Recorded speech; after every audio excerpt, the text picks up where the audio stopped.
ঘটনাবহুল 2024। শুধু এই অঞ্চলে নয়, আন্তর্জাতিক অঙ্গনেও আলোচনায় তখন বাংলাদেশ। থামেনি আজও। কোটা আন্দোলন থেকে সরকার পতনের ডাক, এক রক্তাক্ত অভ্যুত্থান। ক্ষমতা ছেড়ে ভারতে পাড়ি দেন শেখ হাসিনা। দৃশ্যপট থেকে আওয়ামী লীগের বিদায়। দেশের হাল ধরতে আন্দোলনের নায়কেরা নোবেলজয়ী প্রফেসর ডক্টর ইউনূসকে বেছে নেন। যদিও এই দায়িত্ব নিতে শুরুতে তার আপত্তি ছিল, অবশেষে তাকে প্রধান করে 8ই আগস্ট গঠিত হয় অন্তর্বর্তীকালীন সরকার। উপদেষ্টাদের নিয়োগ নিয়ে বলা হয় একক সিদ্ধান্ত নেন তিনি। এতে হতবাক অনেকেই। শুরু হয় নানা আলোচনা।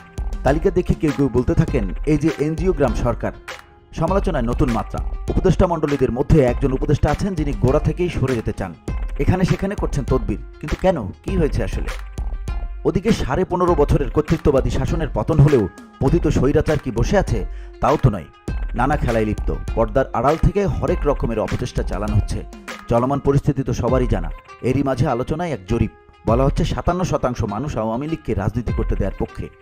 এই পরিস্থিতি কেন তৈরি হলো তা নিয়েও চলছে বিশ্লেষণ।